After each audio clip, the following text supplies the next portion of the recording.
Shivaji trust chairman బాతుల వేణు ఆధ్వర్యంలో medical camp. Eluru జిల్లా ద్వారకా తిరుమల మండలం కోడిగూడెం గ్రామంలో బాతుల వేణు ఆధ్వర్యంలో వేణు మల్టీ స్పెషాలిటీ హాస్పిటల్ వారిచే కోడిగూడెం గ్రామంలో మెడికల్ క్యాంప్ నిర్వహించడం జరిగింది.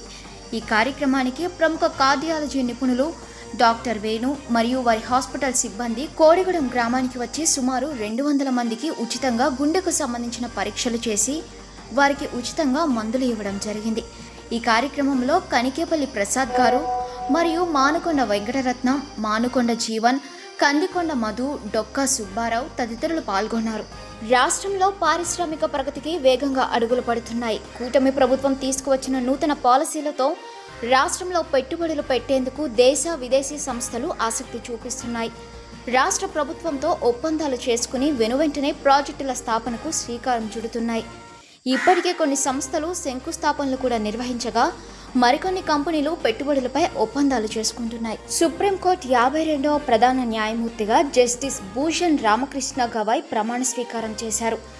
ఢిల్లీలోని రాష్ట్రపతి భవన్లో రాష్ట్రపతి ద్రౌపది ముర్ము గవాయ్ ప్రమాణ స్వీకారం చేయించారు. ప్రధాని నరేంద్ర మోదీ ఆయనకు అభినందనలు తెలిపారు. సోషల్ మీడియాలో ప్రాచుర్యం పొందేందుకు కొందరు వ్యక్తులు చేస్తున్న మితిమీరిన చేష్టలపై తెలంగాణ రాష్ట్ర రోడ్డు రవాణా సంస్థ యాజమాన్యం తీవ్ర ఆగ్రహం వ్యక్తం చేసింది. ముఖ్యంగా ఆర్టీసీ బస్సులు ప్రాంగణాల్లో కామెడీల పేరుతో సిబ్బంది విధులకు ఆటంకం కలిగించడాన్ని ఏమాత్రం సహించేది లేదని సంస్థ మేనేజింగ్ డైరెక్టర్ విసి సజ్జనర్ గట్టిగా హెచ్చరించారు.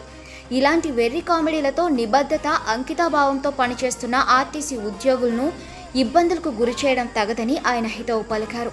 ఈ మేరకు బస్ కండక్టర్తో ఓ యువకుడు ప్రాంక్ చేస్తున్న వీడియోను సజ్జనర్ పంచుకున్నారు. ఇలాంటి సోషల్ మీడియా పిచ్చి చేష్టలపై పోలీస్ శాఖ సహకారంతో చట్ట ప్రకారం కఠిన చర్యలు తీసుకుంటామని ఆయన హెచ్చరించారు. ప్రజా రవాణా సంస్థలో కీలక పాత్ర పోషిస్తున్న ఆర్టీసీ ఉద్యోగుల మనోభావాల్ని దెబ్బతీసేలా ప్రవర్తించడం సరికాదని, బాధ్యతాయుతంగా మెలగాలని ఆయన సూచించారు.